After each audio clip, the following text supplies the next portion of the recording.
Welcome to Stoic Philosophy for Life. This is not just a place to listen to books, it's a space to feel them with your soul. Here, we illuminate your mind with timeless lessons. Awaken your inner strength, cultivate self-minded discipline, and guide your journey of personal growth. Every word is carefully chosen to reach what you're truly seeking: peace, clarity, and lasting transformation. If this feels like the place for you, hit subscribe and walk this path with us every single day. Now, put on your headphones, take a deep breath, and begin the journey of renewing your mind and your life. 209. Don't chase, attract. What belongs to, there is a quiet strength in not chasing. In a world obsessed with speed pursuit and constant action, it almost feels unnatural to pause. We are told that if we want something, success, love, recognition, we must run after it with everything we have. And yet, how many times has chasing left you exhausted, anxious, and further from what you wanted? The Stoics saw this clearly. What is meant for you will not require you to lose yourself in the pursuit. Marcus Aurelius once wrote, "What is for the bee is for the hive, and what is for the hive is for the bee." His point was simple: what is truly yours fits naturally into the greater order of things. You do not have to force it. When we chase desperately, we send a message to ourselves that we are incomplete without the thing we seek. That sense of lack creates tension, and tension often pushes what we want even further away. Think of water in your hands. Hold it gently, and it stays. Clutch it tightly, and it slips through your fingers. Chasing has the same effect. The more you grasp, the more elusive your goal becomes. This does not mean you should never act.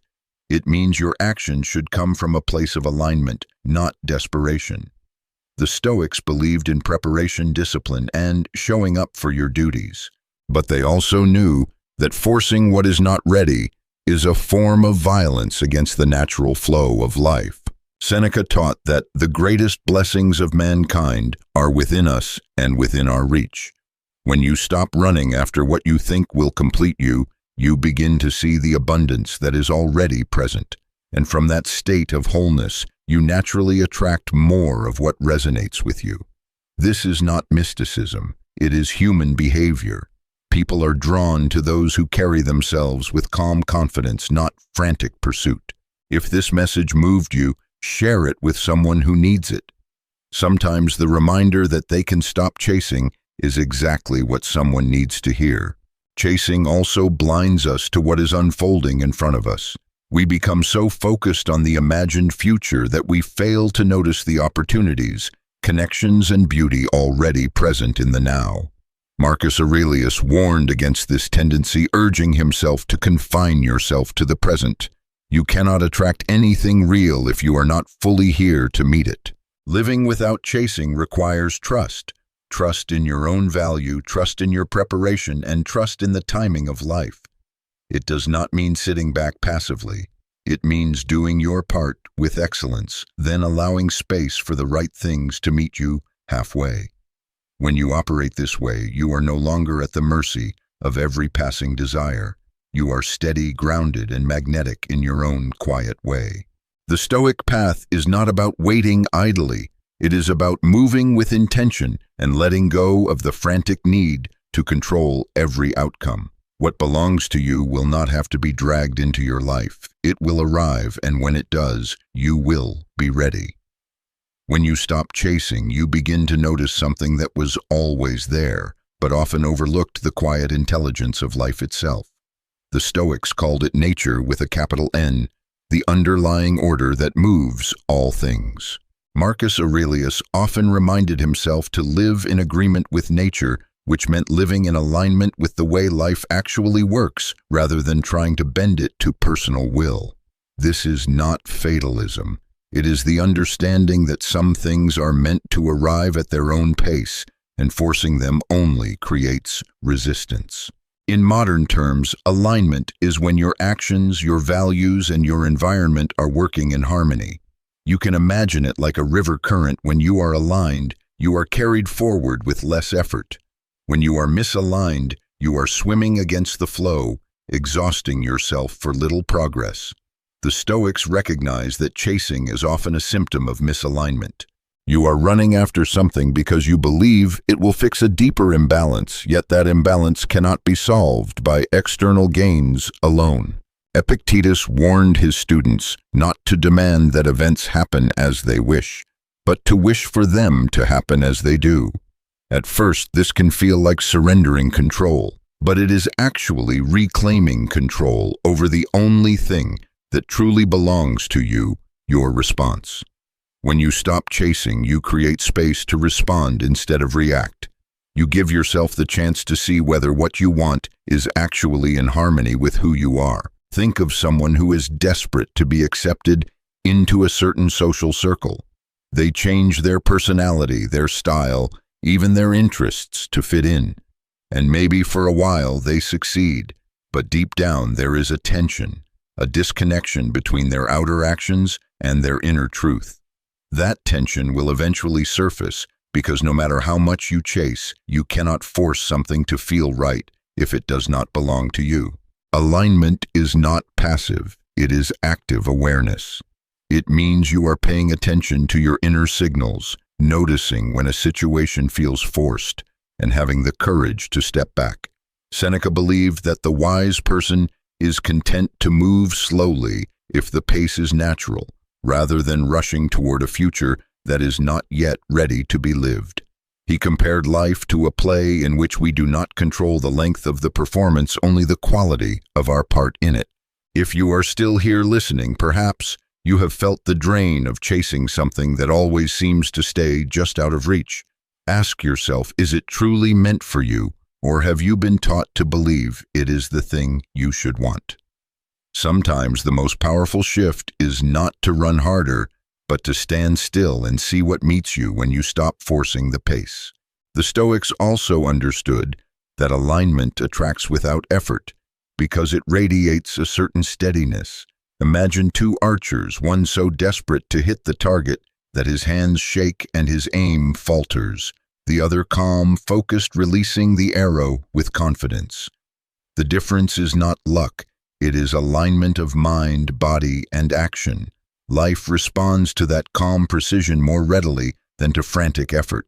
Marcus Aurelius often returned to the image of the fruit that ripens in its own season. No amount of impatience will sweeten it faster, but when it is ready, it falls naturally into your hand. Living in alignment is like tending a tree. You water, you care, you protect, but you do not tug at the fruit to make it grow faster. You trust the process because you know that both the tending and the waiting are part of the work. And here lies the paradox. When you stop chasing, you do not lose what is meant for you. You invite it. You make space for it to find you without the distortion of desperation. You become a steady point in a spinning world, and the right people, opportunities, and experiences are drawn to that steadiness. One of the hardest truths to accept is that we do not control the clock of life.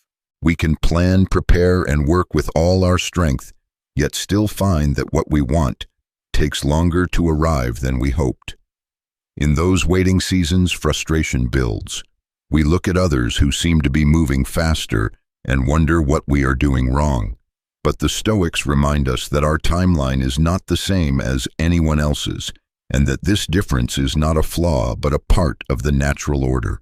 Marcus Aurelius wrote, "Time is like a river made up of the events which happen and a violent stream, for as soon as a thing has been seen, it is carried away and another comes in its place." He understood that life's unfolding is constant and that trying to force events to happen on our schedule is like demanding the river change its speed for us.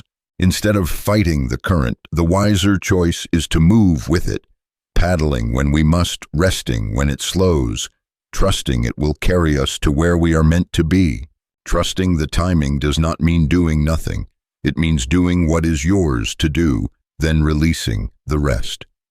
Epictetus told his students that our job is to prepare the ground, but the growth belongs to nature.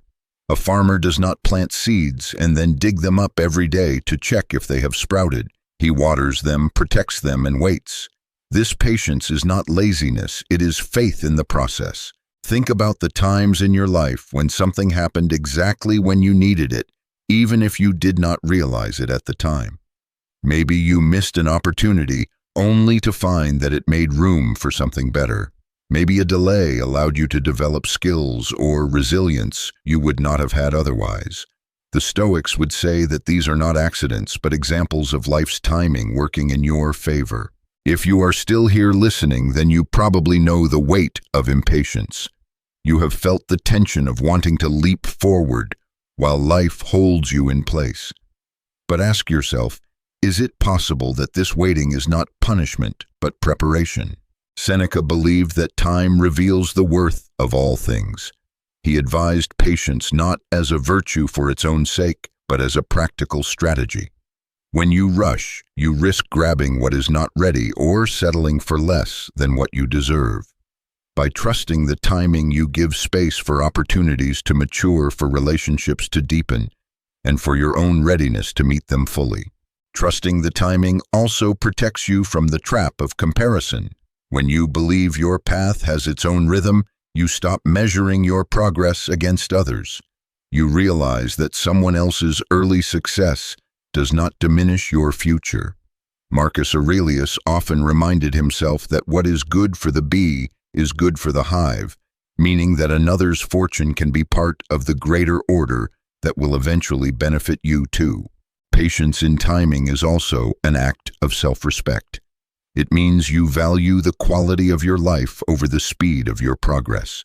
You refuse to sacrifice your peace for the illusion of being ahead.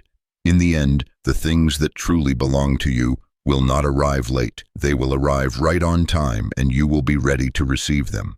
There is a deep relief that comes when you finally understand how little you can actually control. Most of the stress we carry comes from clinging to the illusion that if we just push harder, think longer, or hold tighter, we can make life bend to our will. The Stoics saw this as one of the greatest sources of human misery.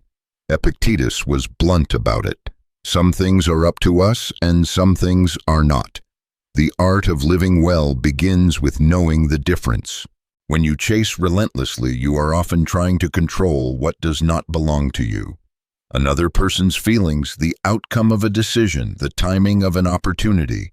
But the truth is, you can do everything right and still not get the result you hoped for. That is because the outcome lives in the realm of the uncontrollable. The Stoics would tell you to focus instead on the controllable, your preparation, your choices, your character, your attitude. Imagine trying to force someone to like you. You could give them your time, your energy, your affection, and still you cannot plant feelings in their heart. What you can control is how you treat them, whether you act with kindness and whether you remain true to your own dignity. The rest is theirs to decide, not yours to demand. When you let go of controlling their choice, you also free yourself from the exhaustion of constant pursuit. Letting go of control is not the same as giving up. It is a conscious decision to stop directing your energy toward the impossible. Marcus Aurelius described it as embracing what nature brings and meeting it with virtue. This is why the Stoics often appeared calm in the face of setbacks. They had already released the belief that life owed them a specific outcome. If you are still here listening, perhaps you can feel the strain of all the things you have been trying to manage at once. Ask yourself how many of them truly belong in your hands and how many are only weighing you down. Seneca advised that when we encounter something outside our control, our first question should not be, "How do I change this?" but "How do I meet this with wisdom?" That shift in focus turns obstacles into opportunities for growth. A canceled plan becomes a chance to practice flexibility. A rejection becomes a moment to build resilience. The loss of something you wanted becomes a reminder of what you can live without.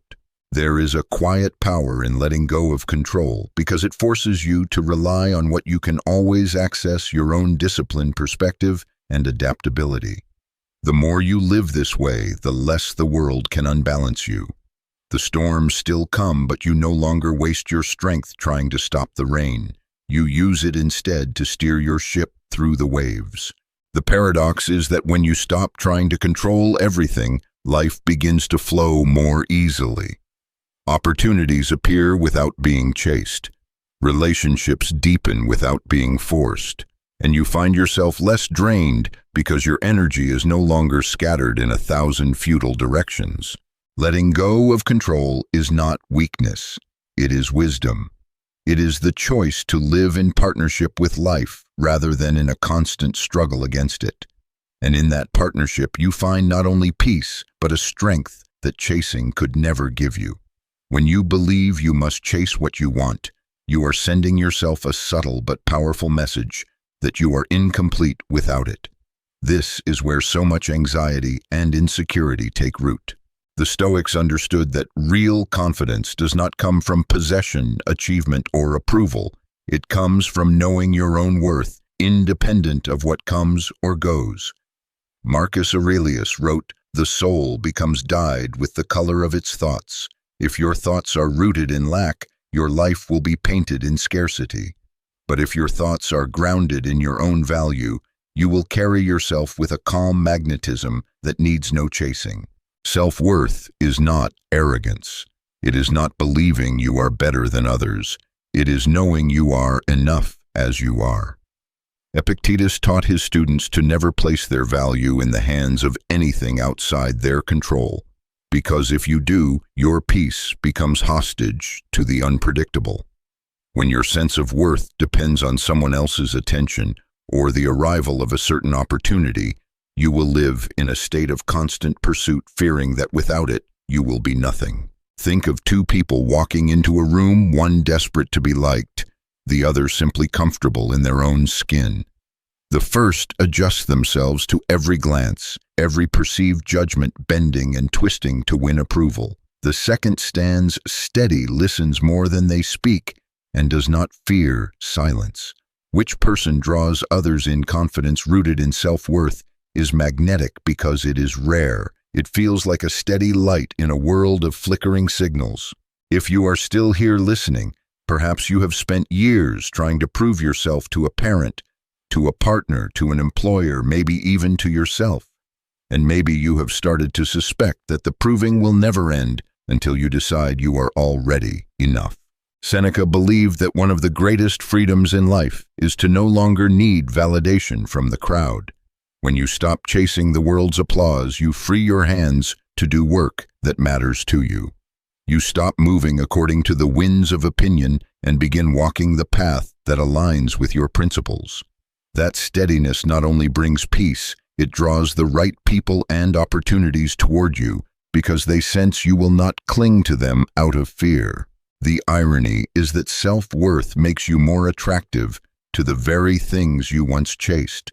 When you no longer need them to complete you, you meet them from a place of choice, not desperation. You can say yes without fear of loss and no without fear of rejection. And in that freedom, you are no longer at the mercy of life's comings and goings. You become the constant in your own story. True self-worth is quiet. It does not need to shout, boast, or prove. It stands like a mountain unmoved by passing weather, steady in its form. When you live this way, you do not have to run after what you want. What is meant for you will recognize you just as surely as you have recognized your own value. Everything you do carries a kind of energy. The way you speak, the way you carry yourself, the way you enter a room, all of it sends a signal. The Stoics may not have used the language of energy as we do today, but they understood this truth well. Your state of mind shapes your presence, and your presence shapes how the world responds to you. Marcus Aurelius often reminded himself to be like the rock against which the waves break, yet it stands firm. That steadiness is felt by everyone around you, even if no words are spoken. When you are chasing, the energy you project is often restless, impatient, or even desperate. People can feel it, and often they pull back without even knowing why.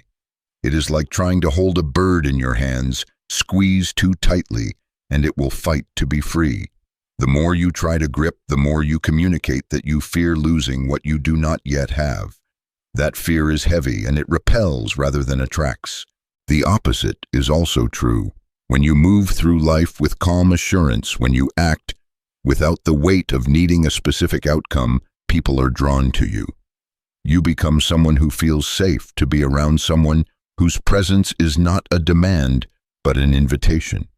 Epictetus taught that we must make the best use of what is in our power and take the rest as it happens.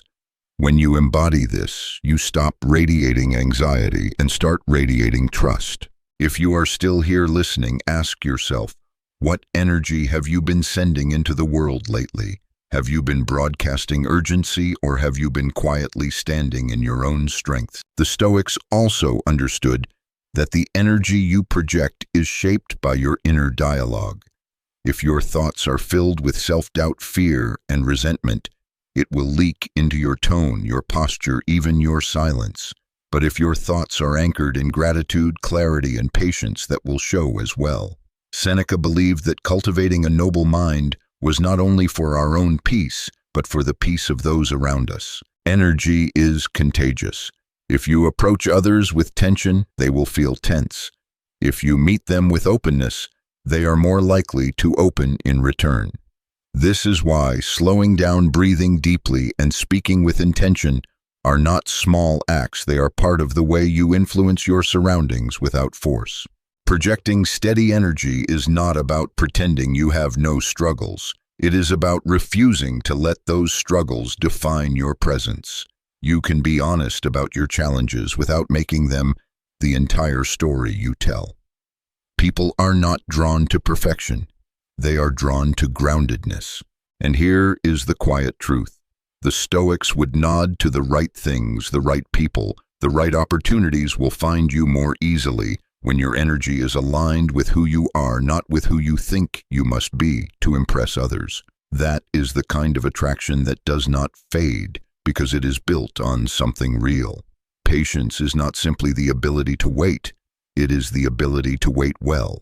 Many people can wait, but they do it with anxiety, frustration, and constant questioning. The Stoics saw patience as an active discipline, one that allows you to move through delays and uncertainty without losing your center. Marcus Aurelius reminded himself, "No great thing is created suddenly." He understood that anything of lasting value, character, skill, relationships, requires time to form. When you chase relentlessly, you are often fighting against the natural pace of growth. You want the tree to bear fruit before it has even taken root. You want the relationship to deepen before trust has been built. You want the reward before the discipline has been mastered, and yet life resists this kind of force. Epictetus told his students to remember that nothing important comes into being overnight. Trying to rush it only creates frustration. Patience is powerful because it frees you from the constant pressure to make everything happen now. It allows you to focus on what is in front of you, knowing that each small step has value. Seneca believed that the person who rushes through life misses the very things they are rushing toward. Patience, then, is not slowness. It is the refusal to sacrifice quality for speed. If you are still here listening, maybe you know what it feels like to wait for something with your whole heart, to check the clock, the phone, the email over and over again. Ask yourself, did that kind of waiting make the outcome arrive any faster, or did it only drain you? The Stoics would say that real patience comes from trust, not blind trust in luck, but trust in your preparation and in the timing of life. When you have done your part, there is no need to hover over the seed you planted, demanding it sprout. You simply keep tending to it and let nature do its work. Patience also teaches resilience. The longer you practice it, the more you realize that you can endure periods of uncertainty without breaking. This endurance becomes a kind of quiet strength, one that others can feel when they are around you. They sense that you are not rushed, not desperate, not grasping for control, and that steadiness, once again, is magnetic. Marcus Aurelius often compared life to the work of an artisan. You cannot rush the hands of the craftsman without ruining the piece.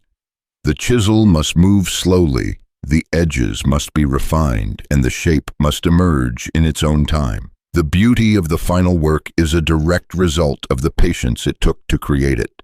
Patience does not mean passivity. You still act.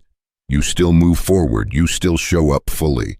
The difference is that you do so without the constant strain of forcing the outcome. You know that if it is meant for you, it will meet you when you are both ready for each other. And until then, you are content to keep building the life that will welcome it when it arrives. We live in a culture that glorifies the idea of being busy, of filling every hour, every thought, every space in our lives with activity. We tell ourselves that the more we do, the more we will have, and the sooner we will get it. But here is the truth. The Stoics understood in order for the right things to enter your life, you must first make room for them. If your hands are full of what no longer serves you, you cannot grasp what is meant for you. If your mind is crowded with noise, you cannot hear the quiet knock of opportunity. Marcus Aurelius often returned to the idea of clearing away the unnecessary. If it is not right, do not do it. If it is not true, do not say it. This was not only a moral guide, it was a strategy for living lightly. The more unnecessary things you carry, the harder it becomes to move with clarity. In the same way, chasing fills your life with frantic activity that leaves no space for what might come naturally. Creating space can take many forms. Sometimes it means letting go of possessions you do not need. Sometimes it means ending relationships that drain rather than nourish you. Sometimes it is as simple as carving out moments of stillness in your day. These choices send a signal to yourself and to life that you are ready to receive something new, that you trust it will come, and that you are not clinging to what must end. Seneca advised that we should live in such a way that we are ready to lose anything without fear. That might sound harsh until you realize the freedom it gives. When you are no longer bound by the need to keep everything, you can open yourself fully to what belongs to you. And often it is in the clearing that the right things find you, not because you chased them, but because you made it possible for them to enter. If you are still here listening, think about the areas of your life that feel crowded. Is it your schedule, your mind, your relationships? Ask yourself, what am I holding on to out of fear, and what would happen if I released it? Creating space also applies to your inner life. When your thoughts are constantly racing toward the next goal or replaying the past, you have no room for insight or inspiration. Epictetus taught that we must make the mind ready for what it will encounter. This means giving your mind moments of rest so it can process, create, and connect dots you might otherwise miss. The Stoics valued time alone for exactly this reason. It was in quiet reflection that they could see their path more clearly. In practical terms, this might mean saying no to commitments that do not align with your values. It might mean taking a walk without your phone. It might mean setting boundaries so you can focus on the work that matters most. These are not luxuries, they are the conditions that allow attraction to work. And here is the paradox. The more space you create, the less you feel the need to chase. You begin to notice how the right things flow in naturally when there is room for them to land. You trust more in the unfolding of life because you see how often it sends what you need once you have the capacity to receive it. If you fill your life to the edges with noise, clutter, and obligation, there is no doorway for anything new. But when you create space physically, emotionally, and mentally, you invite the right things to step through that door in their own time. And when they arrive, they will fit because the space was made for them. The Stoics believe that a life without guiding values is like a ship without a rudder. It drifts wherever the current takes it, often into dangerous waters. When you live by your values, you no longer need to chase every opportunity because you have a clear standard for what belongs in your life and what does not. Marcus Aurelius reminded himself daily to waste no more time arguing about what a good man should be. Be one. In other words, live your values instead of debating them. Chasing often happens when you have not decided what truly matters to you. You see others pursuing certain goals, status, wealth, recognition, and you follow without questioning whether those goals align with your principles. This is how people end up climbing ladders that are leaning against the wrong wall. When your values are clear, you do not waste energy on what looks appealing but does not fit your deeper purpose. Epictetus told his students that when you know your values, decision-making becomes simple. Not easy, but simple. You weigh each choice against your principles and discard what does not match. This discipline creates a sense of integrity that others can sense. You attract people and opportunities that resonate with your way of life, and you repel those that would pull you away from it. If you are still here listening, ask yourself, when was the last time you made a choice that went against your values just to get ahead? How did it feel afterward, and was what you gained worth the cost to your peace of mind? Seneca believed that virtue, the alignment of your actions with moral excellence, was the highest good. He argued that external success without virtue is empty because it cannot bring lasting peace. A life guided by values, on the other hand, allows you to feel whole even when circumstances are difficult. You are no longer chasing happiness in places it does not live, because you know where it comes from, the choices you make in accordance with your principles. Living by your values also removes the constant fear of missing out. When you know what you stand for, you can let opportunities pass without regret, because you trust that the right ones will align naturally. You do not need to run after every chance, you only need to remain steady in who you are. This steadiness is magnetic. It draws toward you the people and experiences that match your inner compass. The Stoic path is not about never desiring or pursuing, but about ensuring that what you pursue is worth your effort and consistent with your character. When you let your values lead, you are no longer swayed by the noise of the world.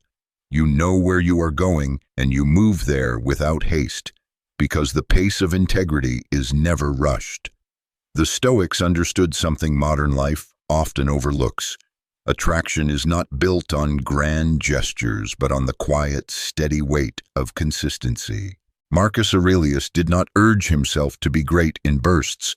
He urged himself to, if it is not right, do not do it. If it is not true, do not say it. Consistency for the Stoics was a form of truthfulness. It meant living in a way that aligned with your principles day after day, not just when it was convenient or when the world was watching. When you are consistent in your actions, people learn they can trust you. And trust is the strongest form of attraction there is. You do not need to convince others to believe in you. They simply see that your behavior matches your words over time. This is why chasing is often counterproductive. It can create a strong first impression, but without the foundation of consistency, it rarely lasts. Epictetus warned that anyone can speak wisely once, but the true test is to live wisely every day. Inconsistent effort makes people and opportunities uncertain about you. They may like you or admire you in a moment, but they will hesitate to invest in you if they cannot rely on your follow-through. Consistency, on the other hand, quietly communicates, I am dependable, I am steady, and I am here. If you are still here listening, think about the areas of your life where you have been chasing quick wins instead of building long-term trust. Are you showing up with the same integrity on the quiet days as you do on the big ones? Consistency also attracts because it reflects discipline, a trait the Stoics valued deeply. Seneca believed that discipline was the backbone of a life well lived. Without it, even the most gifted person will eventually falter. With it, even ordinary efforts repeated daily can lead to extraordinary results. The discipline to keep your promises, to honor your routines, to maintain your standards, these are the habits that create a steady pull toward you over time. The beauty of consistency is that it does not require you to be perfect. It only requires you to keep showing up. You will have days when you fall short, when you are tired, when you do not feel motivated. But if you return to the work, if you stay committed to the path, the effect compounds. Just as drops of water carve stone over years, Your repeated actions shape the life you are building and the kind of people you draw into it. The Stoics would say that in the same way you cannot force fruit to ripen overnight, you cannot force trust, respect, or love. These grow in the steady light of your daily actions. Chasing tries to skip this process. Consistency honors it. And in honoring it, you create something that no one can take from you, the quiet certainty that you have done your part and that the rest will come in its time. Detachment is often misunderstood. People hear the word and think it means not caring, being cold, or removing yourself from life entirely. But for the Stoics, detachment was never about apathy. It was about freedom. It meant caring deeply but without clinging, acting fully but without being owned by the outcome. Epictetus summed it up in a single idea. When you are attached to something outside your control, you make yourself its slave. Chasing is the opposite of detachment. When you chase, you attach your peace to the arrival of something you do not control. You tell yourself, when I get this, I will be happy, and in that moment, you hand over your power. Detachment, on the other hand, allows you to want something without making your well-being dependent on it. It gives you space to act with clarity instead of desperation. Imagine a skilled archer drawing a bow. They aim carefully, release the arrow, and then let it fly. They do not run after it mid-flight, trying to force it to hit the target. They understand that once the arrow has left their hands, the result is out of their control. This is detachment, doing your best and then releasing the outcome. The Stoics would say that this is the only way to remain at peace, because it is the only way to keep your power within your own hands. Detachment also sharpens your vision. When you are not blinded by the need for something to happen, you can see more clearly whether it truly belongs in your life. Many people chase what they think they want, only to discover later that it was not what they needed at all. Detachment slows you down enough to evaluate honestly, to ask, is this aligned with my values? Does it add peace or does it create chaos? Without the fog of need, you can answer truthfully. If you are still here listening, reflect on the last thing you wanted so badly that you could not think about anything else.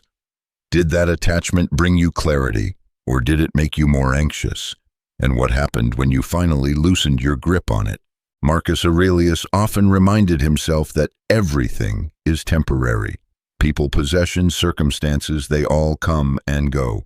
Clinging to them only sets you up for suffering when change inevitably comes. Detachment is not about rejecting life. It is about engaging with it fully, while remembering that nothing external defines your worth or your peace. Seneca believed that detachment allows you to enjoy what you have more deeply. When you stop fearing its loss, you can savor it while it is here. You do not rush through moments or smother people with expectation. You give space for things to grow naturally, and in doing so, you make them more likely to remain. This is one of the quiet paradoxes of attraction. The less you cling, the more freely the right things choose to stay. Detachment also strengthens your resilience. When you are no longer crushed by every loss or thrown off course by every change, you can keep moving forward with steady purpose.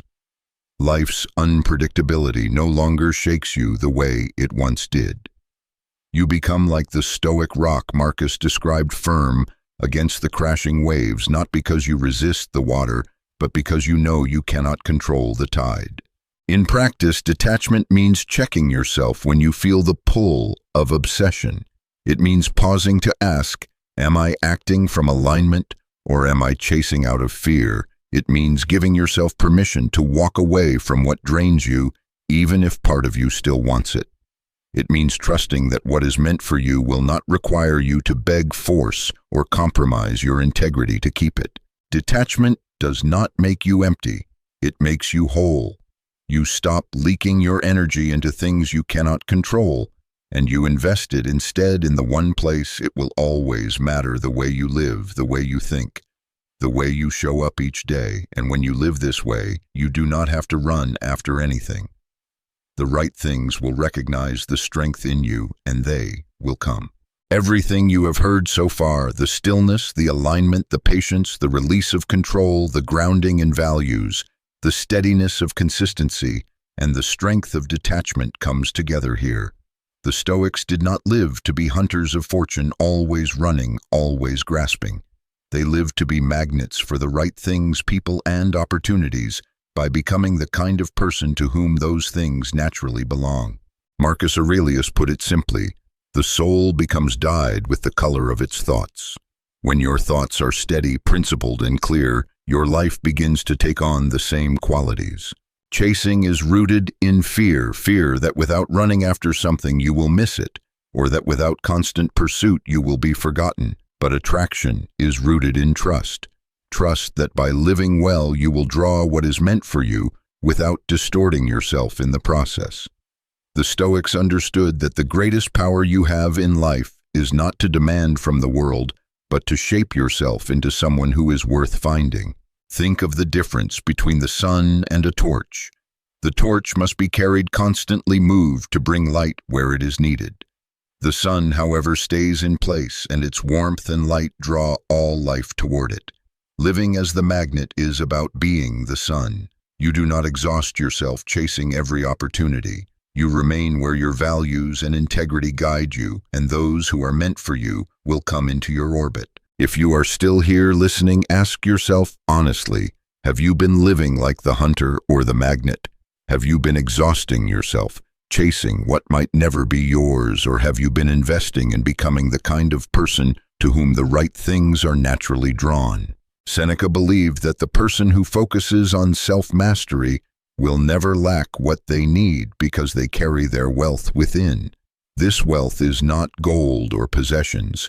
It is clarity, character, and peace. And when you have these, the world responds to you differently. You will find that people trust you without you begging for it. Opportunities will come without you stretching yourself thin to earn them. Relationships will deepen without you gripping them in fear. To live as the magnet requires discipline. It means refusing shortcuts that betray your values. It means letting go of what tries to rush you out of your natural rhythm. It means believing that the right timing exists, and that it will meet you if you keep moving steadily in your own lane. The Stoics would remind you that this is not laziness, it is alignment. It is the choice to walk your path with such consistency that life itself cannot help but notice. In the end, what belongs to you will not need to be chased. It will recognize you as its rightful place. Until then, you have only one task: to live so well, so truthfully, and so steadily that when it arrives, it finds you ready, not desperate, not depleted, but grounded and whole.